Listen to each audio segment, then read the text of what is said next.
Hi, good morning. It's Mariga here from Skin Essentials. I hope you're having a lovely day so far. Today, as you will see, I wanted to have a quick chat about retinol. It just happens to have come up a lot in the consultation room with me over the last couple of weeks. So as ever, I think if a few people have that question, then maybe more have. So retinol, if you're interested in skincare at all, it's not going to be a new word, new ingredient to you.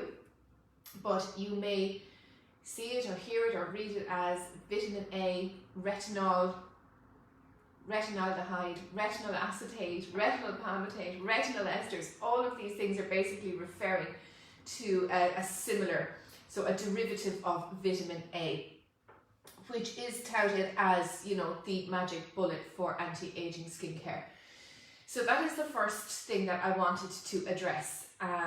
First of all, yes, retinol in any of its derivatives, most of its derivatives, are very good for anti-aging in skin.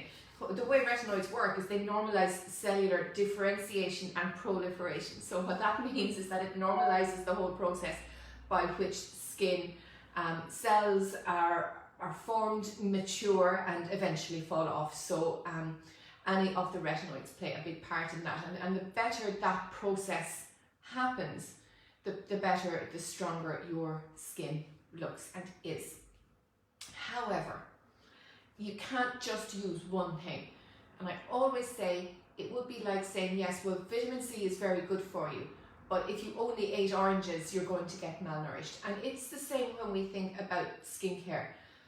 The retinoids are really good for anti-aging, or actually for congested skin as well, but they're only one suite of ingredients within what your skin needs for good nourishment. So we need an awful lot of things, and the older we get, the slower this process of the ones that we can make ourselves, which is most of them, but the slower the process becomes in your skin, and your skin ages. So we need to be able to replace all of the ingredients that are slowed down. So yes, retinoids are very important, but no, not alone. So I'm not a fan of, you know, just using a retinol serum. Also, another thing, I'm not a fan of using retinol daily. Now, it's doable for some people. And again, it depends on which type of retinol you're using. So it's really important to get advice on this one. This, I think, is not one you can just pick up off the shelf. This is one that needs to be matched to your skin and your needs. Myself, for example, I would only use my retinol 2 to 3 times a week, and I use a retinal ester. I'm a big fan. I'll show you what I use. It's the overnight repair cream, but I'll come to products in a minute.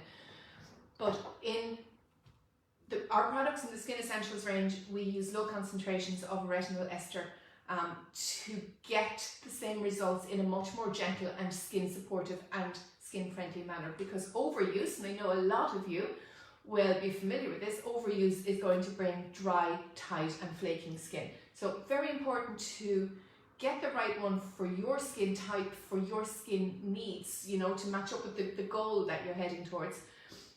But also to use it in the right concentration and the right number of times a week for you. There are people who can and do use the gentler ones every night, and that is possible, but it's very personal, and it needs to be gradual introduction, and we sort of say start twice a week, build it up to 3, and we get to your ideal balance where your skin is really benefiting and you can see the results, but not being over processed. So how do we do that? As I said, my preference is for a low strength retinal ester introduced gradually.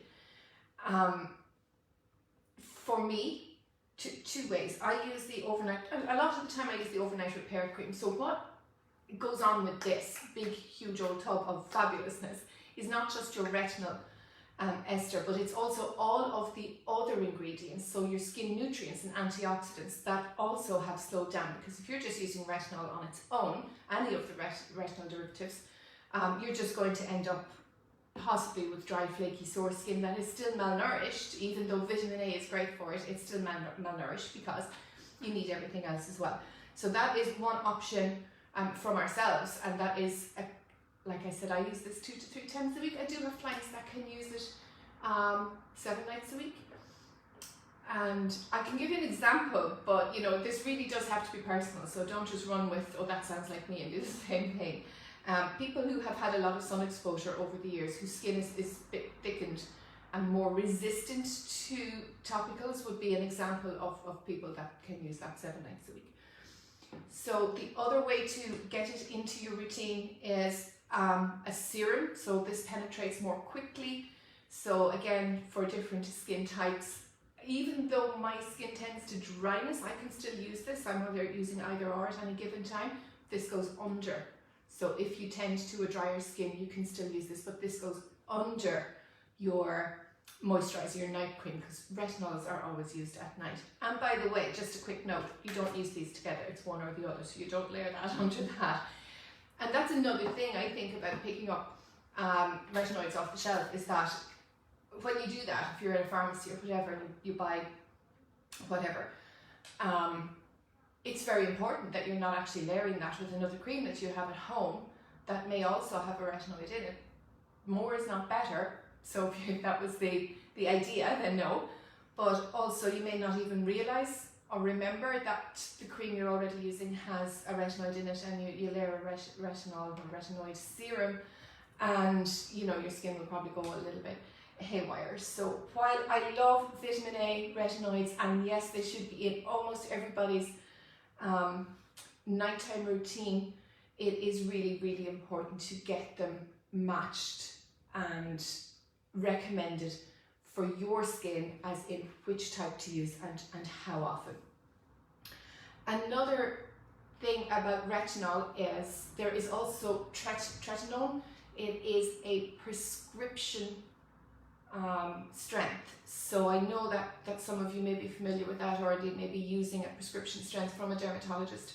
So that is usually used for where there is some skin problem, because obviously dermatologists deal with skin disease and the medical side of things.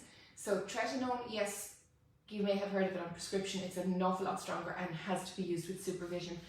And also for any of you that have used it yourselves in the past, or maybe have teens on a Roaccutane medication for acne, that is also a vitamin A derivative. So there's so much. It's a very wide and complex suite of ingredients when we talk about vitamin A and retinol. And if I was to give any general advice, you know, if you're picking these things up off the shelf, which is not my favorite recommendation, but if you're picking things up off the shelf, say pharmacy, whatever, keep it under 1%. It's not a case of more is more.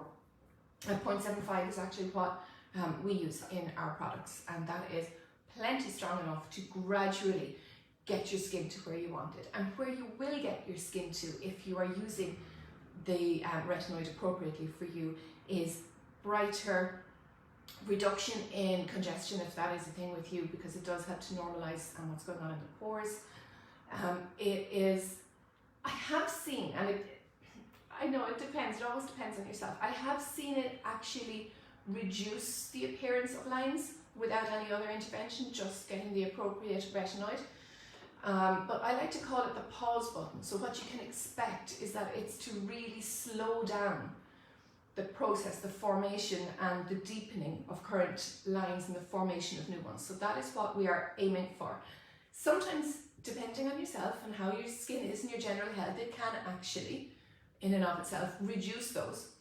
And that's a happy side effect. So I love when I see that happening, but that's not what we're really aiming at. So I suppose to summarize, retinoids normalize your skin function. Yes, they will keep your skin healthy. Yes, they will keep your skin looking young, always used appropriately in the right dosage and for your skin. So I hope that clarifies.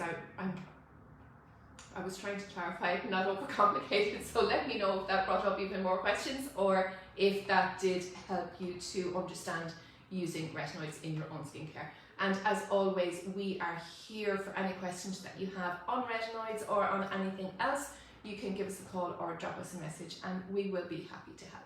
So do go ahead and have a lovely rest of your day. Thank you for listening to me, and I will talk to you again soon. Bye bye.